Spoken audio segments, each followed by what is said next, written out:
Assalamualaikum dan salam sejahtera. Bertemu lagi kita pada hari ini dalam sesi 30 minit bersama Asia dan Hisam. Pada waktu yang sama, hari Rabu jam 3 petang. Saya Ain Alias sebagai moderator pada hari ini.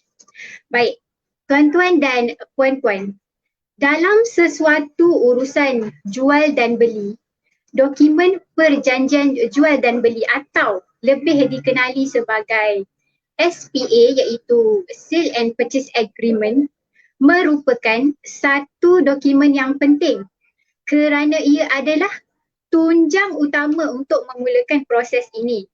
Namun, di kaca umum, perspektif orang ramai beranggapan dokumen SPA ini mudah dan cepat disediakan. Sedangkan mereka tak tahu dalam penyediaan dokumen ini banyak perkara-perkara yang perlu dititik beratkan. Jadi hari ini bersama kita Puan Kashrah Mustafa atau lebih dikenali dengan Puan Kash, iaitu Peguam di Asia dan Hisam, akan mengupas tentang perkara penting yang perlu dititik beratkan sebelum proses penyediaan SPA bermula. Okey, baik Puan Kash, apa pendapat Puan Kash tentang perkara di mana perspektif orang ramai mengatakan ataupun beranggapan penyediaan dokumen SPA ini begitu mudah dan cepat disediakan? Okey, terima kasih Cik Ain sebagai moderator kita pada hari ini. Okey, pada pendapat saya akuilah penyediaan SPA memang nampak simple dengan mudah. Tapi simple dia adalah simple yang tidak boleh dibuat sambil lewa lah. Sebab sebagai peguam yang menyediakan draft SPA, pihak kami kena betul-betul semak dengan teliti segala details dan maklumat-maklumat yang berkaitan dengan pihak-pihak dan juga hartanah yang terlibat. Sebab macam Cik Ain bagi tahu tadi, SPA ni adalah tunjang utama kepada sesuatu urusan jual beli.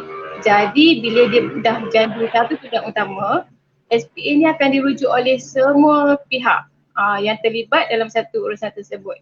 Sebagai contoh, pihak-pihak yang terlibat adalah macam bank, jurunilai, LHDN dan juga pejabat tanah memang akan refer kepada SPA.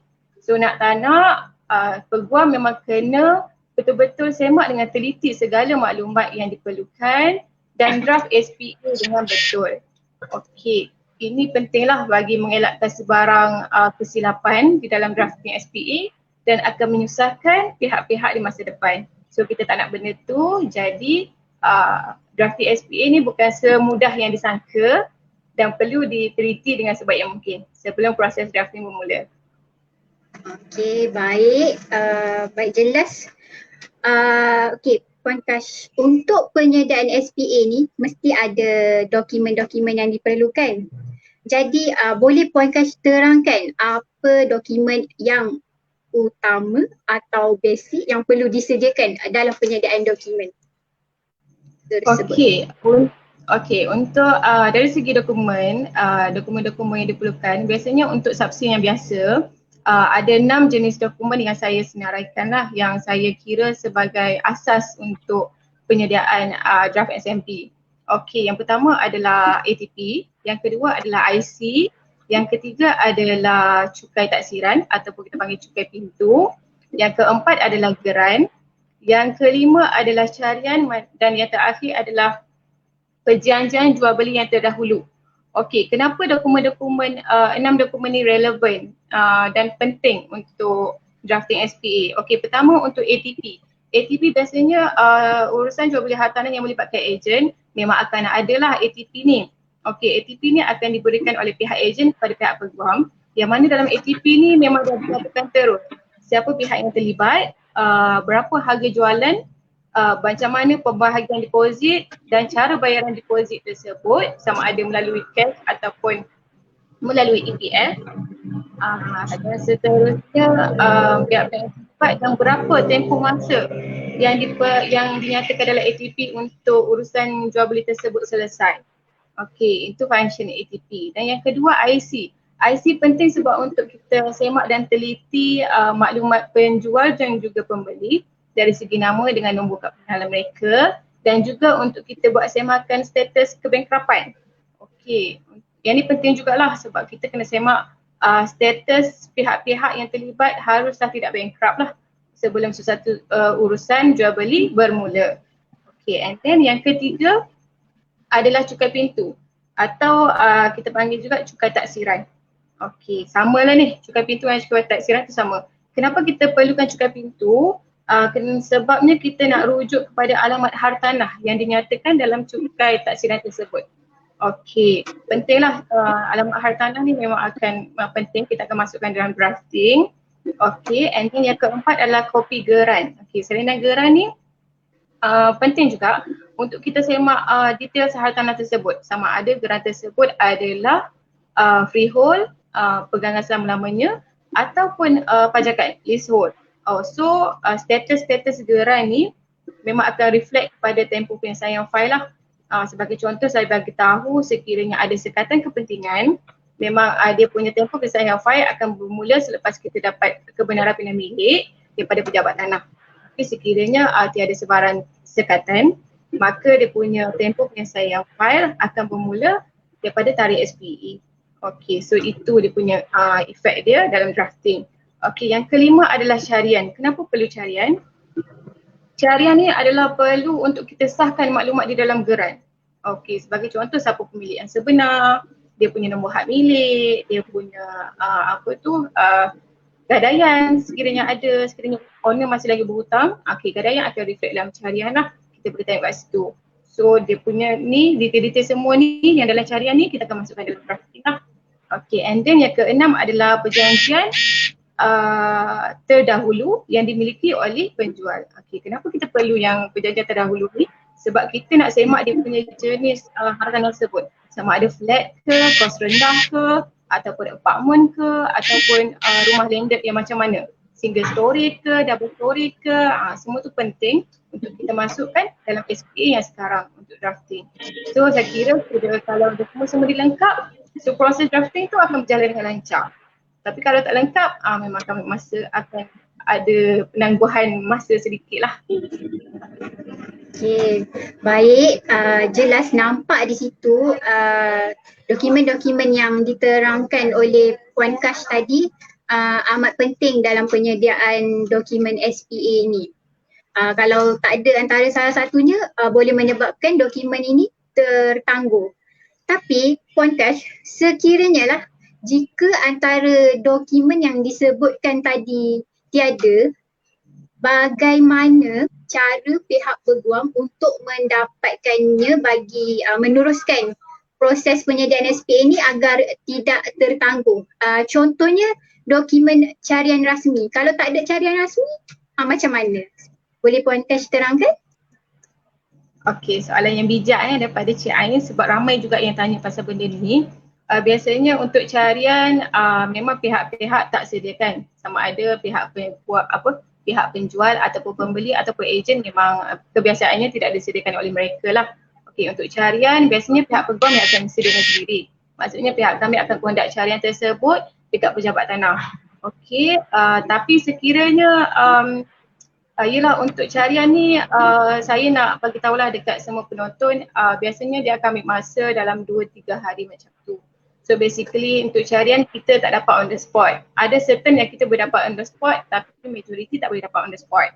Okay, so basically kalau tak boleh dapat on the spot, pihak kami berdasarkan kopi geran yang ada, kami akan buat semakan cukai tanah. Okay, secara atas sekalian. Okay, semakan cukai tanah memang boleh buat online punya.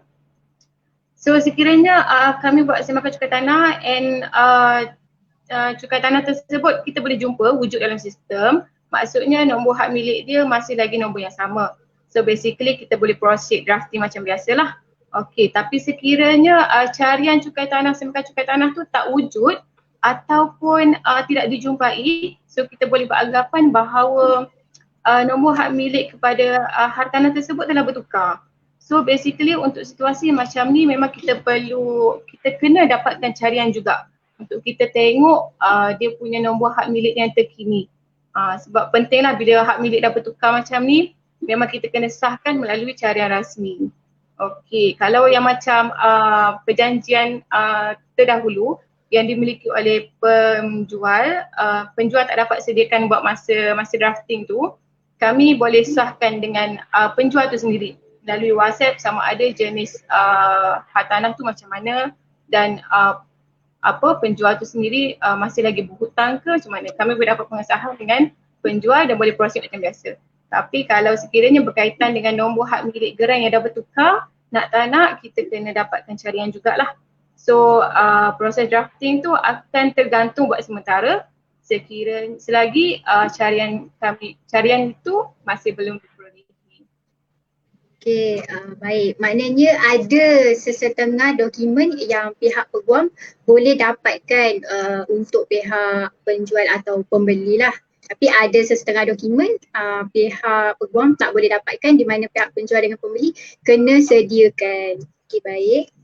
Okey, Puan Kash, seperti yang Puan Kash terangkan tentang dokumen-dokumen yang perlu disediakan, saya percaya dokumen-dokumen itu adalah untuk kes-kes seperti sub-sale biasa.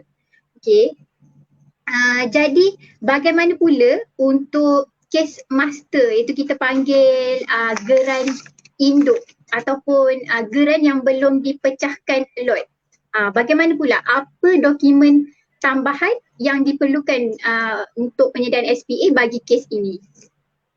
Okey, untuk urusan jual beli hartanah yang melibatkan geran master, iaitu geran induk, ada satu surat pengesahan yang kita kena dapatkan dengan pihak pemaju. Okey, dari segi drafting boleh kita guna dokumen asas yang saya bagi tahu sebelum ni, tapi dia punya SPA muktamad dia, drafting muktamad dia akan bergantung ataupun terikat dengan surat pengesahan pemaju. Yang mana surat pengesahan pemaju ni pemaju akan sahkan dalam surat tersebut details nombor hak milik. Okey, nombor hak milik yang terlibat juga dengan alamat hartanah yang terlibat. Okey, ini antara maklumat-maklumat yang pemaju akan sahkan dalam surat pengesahan tersebut lah. Okey, surat pengesahan tersebut kita panggil LOC kebiasaannya, Letter of Confirmation. Okey, so sekiranya masa drafting SPA yang biasa tu, kita rujuk dulu dekat cukai taksiran. Tapi sekiranya selepas kita dapat surat pengesahan daripada pemaju yang mana alamat hartanah berbeza dengan alamat hartanah yang dinyatakan dalam cukai taksiran, maka alamat hartanah yang perlu pihak peguam guna pakai adalah alamat yang disahkan dalam surat pengesahan pemaju. So sekiranya SPA memang kita dah drafting mengikut cukai taksiran, pihak peguam perlu buat pindaan lah dekat alamat hartanah tersebut mengikut apa yang disahkan oleh pemaju. Okey. And then yang tu satu hal, satu lagi saya suka juga nak maklumkan LOC ni, surat pengesahan pemaju ni biasanya ambil masa sikit, dia bergantung kepada pemaju. Ada pemaju yang boleh bagi respon yang cepat untuk keluarkan surat pengesahan pemaju. Kalau pemaju boleh keluarkan respon yang cepat, alhamdulillah. Tapi kalau pemaju tak boleh keluarkan respon yang cepat, pihak peguam tak boleh paksa, cuma kami boleh follow up untuk mereka keluarkan surat pengesahan tersebut dalam keadaan segeralah untuk kita finalize kita punya SMP kan. Okay, and then itu satu dari segi LOC untuk peran induk. Satu lagi dokumen tambahan yang kita perlukan boleh melibatkan geran master adalah kita perlukan daripada penjual dokumen-dokumen pinjaman yang terdahulu. Okey, kita perlukan untuk kita punya drafting juga. Kenapa? Sebab hutang-hutang owner sebelum ni kita kena masukkan tarikh-tarikh dokumen pinjaman ke dalam drafting SPA. So basically pada awal drafting kalau penjual tidak boleh sediakan tak apa, tapi sekiranya dia boleh sediakan dalam tempoh yang cepat lagi better lah untuk pihak peguam finalisekan SPA dan completekan SPA dengan lengkap dan tak ada sebarang kesalahan dah selepas itu. Okey tu. Baik, terima kasih. Jelas di situ surat pengesahan daripada pemaju sangat penting sekiranya untuk kes Seperti inilah kes master. Kira kita boleh panggil juga sebagai tunjang utama lah sebab dia menentukan alamat hartanah dalam SPA nanti. Okay. Okay. Itu untuk kes master. Tapi Puan Kash, ini sekiranya bagaimana pula untuk kes yang geran dah dikeluarkan, iaitu sudah dipecahkan lot, tetapi grant masih atas nama pemaju iaitu belum disempurnakan lagi atas nama penjual. Apa pula dokumen tambahan yang diperlukan untuk kes ini bagi mendraft SPA? Okey, untuk urusan jual beli hartanah yang melibatkan geran yang dah pecah lot tapi geran tersebut masih atas nama pemaju. Okey, untuk urusan yang macam ni sama juga dengan kes master, grant induk tadi, kita kena dapatkan surat pengesahan juga daripada pemaju. Cuma pengesahan kali ini ataupun pengesahan untuk situasi ini adalah berbeza lah dengan kes yang master tadi. Yang mana pengesahan kali ini adalah lebih kepada kebenaran pemaju. Sama ada pemaju benarkan urusan pindah milik langsung kepada pembeli iaitu direct transfer, ataupun pemaju tak benarkan pindah milik secara direct transfer. Maksudnya penjual kena sempurnakan dulu geran atas nama penjual terlebih dahulu. Baru boleh proceed dengan urusan jual beli yang seterusnya. Okey, so kenapa kita perlu dapatkan surat pengesahan daripada pemaju untuk perkara berkaitan dengan direct transfer dengan double transfer ni? Okey, sebab ia ada kesan dari segi drafting kami, dia ada kesan untuk tempoh penyelesaian fail. Okey, kita nak letakkan tempoh penyelesaian fail macam mana? Okey, saya akan terangkan dia ada dua situasi kat sini. Okey, pertama, sekiranya pemaju benarkan direct transfer iaitu urusan pindah milik direct kepada pembeli, maka dia punya tempoh penyelesaian fail akan bermula selepas pihak peguam pembeli menerima borang pindah milik yang telah ditandatangani oleh pihak pemaju. Okey, dia akan bermula daripada situ. Okey, tapi berbeza sekiranya pemaju tak benarkan direct transfer, maksudnya pemaju suruh penjual perfectkan dahulu nama penjual atas geran. Okey, kita akan tengok dia punya tempoh penyelesaian fail bergantung pada dua situasi. Okey, tengok pada geran tersebut sama bergantung pada dua situasi lah. Kalau geran tersebut terikat dengan sekatan, maka dia punya tempoh penyelesaian fail akan bermula selepas pihak peguam pembeli terima kebenaran pindah milik daripada pejabat tanah. Tapi sekiranya hartanah tersebut adalah pegangan selama-lamanya, freehold, tidak terikat dengan sebarang sekatan, maka dia punya tempoh penyelesaian fail akan bermula selepas pihak peguam pembeli terima geran yang telah disempurnakan atas nama penjual. Okey, dia beza daripada situ. Sebab itu pentingnya kita dapatkan surat pengesahan untuk kita tentukan dia punya tempoh penyelesaian fail macam mana. Okay, baik, jelas. Nampak di situ prosesnya akan ambil masa yang lama sebab kita kena dapatkan dulu pengesahan sama ada direct transfer ataupun double transfer. Okay, jadi penting sebab dia bagi efek, bagi kesan dekat tarikh penyelesaian SPA.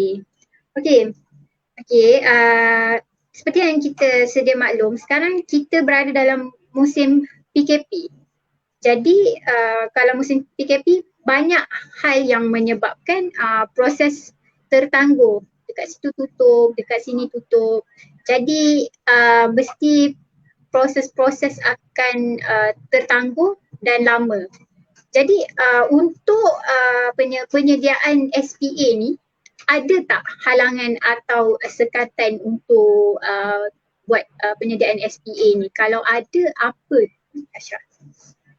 Okey, dari segi halangan drafting SPA masa musim PKP ni, apa yang saya boleh nampak halangan dia adalah pada untuk pihak peguam mendapatkan carian rasmi lah, carian rasmi ataupun carian persendirian dekat pejabat tanah.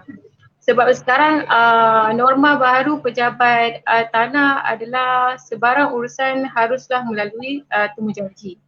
Okey, so sekiranya sesuatu urusan tersebut, kita boleh dapatkan carian tu kena dapatkan temujanji dahulu.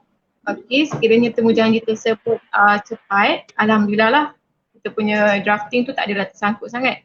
Tapi sekiranya temujanji kita lambat, situlah yang saya kira satu halangan yang besar jugalah untuk kita sahkan betul-betul nombor hak milik tu macam mana.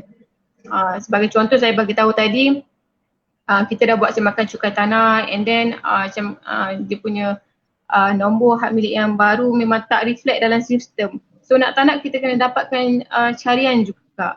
Tapi untuk dapatkan carian sekarang memang kena dapatkan janji temu dekat pejabat tanah dahulu.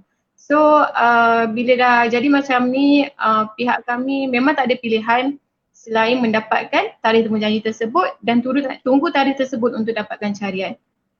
Dengan musim COVID sekarang ada pejabat tanah yang kadang tutup, bila tutup lagilah kita tersangkut ataupun tergantung urusan untuk drafting tersebut. So nak tak nak pihak peguam akan terangkan kepada semua pihak sama ada penjual ataupun pembeli serta ejen yang mana proses drafting akan tertangguh buat sementara lah selagi kita tak dapat carian tersebut. So itu saya kira halangan yang besar lah untuk pihak kami drafting SPA. Selain pada tu, alhamdulillah saya kira tak ada masalah untuk kita dapatkan dokumen daripada daripada penjual ataupun pembeli dan juga ejen. Okey. Jadi sekiranya untuk kira berlaku seperti ini, diharapkan pihak penjual, pembeli dan ejen dapat memahami situasi lah. Okey. Okey, baik. Ada satu lagi soalan. Sekiranya berlaku arrangement awal di antara pihak penjual dan pembeli, contohnya semasa mereka pergi tengok rumah, okey, dalam rumah tersebut ada peninggalan barang-barang. Maksudnya pihak penjual nak serahkan barang-barang dalam rumah tu seperti perabot kepada pihak pembeli, ataupun masa mereka pergi tengok rumah ada berlaku kerosakan dalam rumah tersebut. Jadi pihak pembeli inginkan pihak penjual baiki kerosakan tersebut, ataupun pihak pembeli ingin masuk awal ke dalam rumah. Okay, baik. Adakah isu ini penting untuk pihak penjual dan pembeli maklumkan kepada pihak peguam untuk dimasukkan dalam SPA? Boleh terangkan Puan Kash? Okey, biasanya untuk situasi-situasi yang Cik Ain bagi tahu tadi memang selalu terjadilah, ataupun memang selalu dimaklumkan oleh pihak ejen kepada pihak kami. So untuk situasi yang ada arrangement awal macam ni, biasanya kita nasihatkan untuk pihak-pihak maklum dekat peguam untuk kita masukkan segala terma-terma dalam SPA. Sebagai contoh, sekiranya penjual berniat untuk menyerahkan barang-barang rumah yang sedia ada dalam rumah kepada pembeli, maka kita akan minta pihak ejen sediakan inventory list lah untuk kita masukkan dalam drafting SPA. So daripada situ dia memudahkan dengan dia menyenangkan semua pihak. So di kemudian hari pun tak akan timbul sebarang isu. Okey. Lepas tu untuk situasi yang kedua, ada juga keadaan di mana pembeli berniat untuk masuk rumah tu awal, okey, tapi dengan sewa. Okey, isu macam ni pun kita boleh masukkan juga dalam drafting yang mana kita nyatakan terus dalam SPA tu ada ruangan untuk kita nyatakan pembeli akan masuk awal, terima kunci awal tapi dengan kadar sewa dululah sampailah penjual terima baki akhir. Okey, kadar sewa kita akan nyatakan terus berapa sewa bulanan dekat akaun siapa yang perlu masukkan dan berapa hari bulan yang pembeli kena buat bayaran kepada penjual. Okey, so basically semua benda ni memang dah termaktub dalam SPA. So dia akan memudahkan pihak lah, tak ada sebarang isu lain yang timbul in future. Sama juga kalau situasi di mana penjual setuju untuk serahkan kunci awal, vacant possession awal kepada pembeli. So dalam situasi ini sama juga kita boleh masukkan dalam SPA drafting, kita boleh statekan terus berapa hari bulan yang penjual setuju untuk serahkan kunci tersebut. Okey, tapi suka saya nak maklumlah untuk penyerahan kunci awal ni memang atas budi bicara owner, memang bukan tanggungjawab owner untuk serahkan kunci awal, dia memang atas budi bicara sahaja. So kalau ada arrangement macam ni, saya nasihatkan pihak-pihak untuk maklumkan kepada ejen sekiranya ejen ada, dan ejen maklumkan kepada kami supaya kami boleh masukkan dalam drafting dan tak ada sebarang isu yang yang timbul di kemudian hari yang boleh menyusahkan mana-mana pihak lah. Okay. Okay, baik, jelas di situ perkara-perkara ni memang penting diberitahu, dimaklumkan kepada pihak peguam di awal proses lagi lah sebelum kita draft SPA supaya dia tidak mendatangkan masalah kepada pihak-pihak yang terlibat lah di kemudian hari. Okey, terima kasih atas penerangan tadi. Jadi mari kita tengok soalan daripada penonton. Okey Puan Kash, dekat sini ada soalan. Tapi ada sesetengah peguam kata mereka boleh siapkan SPA dalam 5 minit. Jadi adakah mereka tipu? Betul ke Puan Kash? Okey, untuk penyediaan SPA sebenarnya tak mustahil untuk siapkan SPA dalam tempoh 5 minit. Dengan syarat dokumen kena lengkap. Okey, kalau dokumen lengkap memang kita boleh siapkan SPA cepat. Kalau dokumen tak lengkap memang tipulah boleh siapkan dalam tempoh 5 minit tu. Kalau lengkap memang saya boleh akui lah kita nak siapkan SPA dalam cepat, dalam tempoh cepat tu tak ada masalah. Betul Puan Kash. Okay, ada lagi soalan daripada Encik Farid Helmi. By the way, adakah pembeli dan vendor merupakan punca kelewatan SPA ni? Sebab kurang atau salah dokumen atau tidak berkongsi maklumat kepada peguam? Bagaimana Puan Kashirah? Okey, dari segi punca kelewatan drafting SPA saya rasa masuk Encik Farid ni. Okey, boleh, betul, saya setuju kelewatan daripada pihak-pihak dalam menyediakan dokumen adalah salah satu punca kelewatan untuk kita draft SPA lah. Sebab itulah bila kita terima file memang kita dah contact pihak-pihak untuk sediakan apa dokumen yang tak lengkap. Okey, sekiranya mereka tak bagi kerjasama yang baik, so akan efek dari segi kita punya tempoh masa untuk siapkan file lah. Okey, kalau diorang boleh bagi kerjasama yang baik, kita boleh siapkan dengan cepat. Okey, ada setengah perkara kalau tak kongsi maklumat macam arrangement yang saya bagi tahu sebelum ni, kalau tak bagi tahu dekat pihak peguam, pihak kami tak ada masalah. Kami boleh draft SPA macam biasa. Tapi sekiranya ada isu yang timbul di kemudian hari, adalah tanggungjawab untuk penjual dengan pembeli lah untuk bincang sesama mereka dari segi arrangement tu macam mana. Sebab pihak kami kalau mengikut SPA memang tak ada apa-apa yang dinyatakan mengikut arrangement. Tapi sebenarnya wujud arrangement lain. So arrangement lain yang timbul tersebut kita bagi ruang kepada penjual dengan pembeli untuk selesaikan. Sebabnya mereka tak bagi tahu kami di awal waktu masa proses drafting SPA. Oh, ada lagi soalan. Asia dan Hisham akan update selalu kan progres SPA ni kepada pembeli dan vendor. Betul ke Puan Kashirah? Okey, betul. Untuk dari segi proses SPA, proses dengan progres SPA memang kita akan maklum dekat penjual dengan pembeli every week. Weekly basis lah. Basically dari segi perjalanan file tu sendiri. Sama ada kita dah siap drafting pun kita akan bagi draft dekat penjual dengan pembeli untuk mereka semak maklumat-maklumat mereka. Sebab kadang-kadang kita terima salinan IC pun kurang jelas. Jadi mereka perlu sahkan alamat maklumat-maklumat mereka juga. Okey, satu lagi kadang-kadang kita kadang-kadang penjual ada hutang pun penjual bagi tahu dia ada hutang Maybank, tapi sebenarnya Maybank Islamic. So daripada situ dia akan betulkan kembali apa yang kita dah draftkan and kita akan pindah balik lah. Dari segi progress memang weekly basis kita akan update dekat penjual dengan pembeli.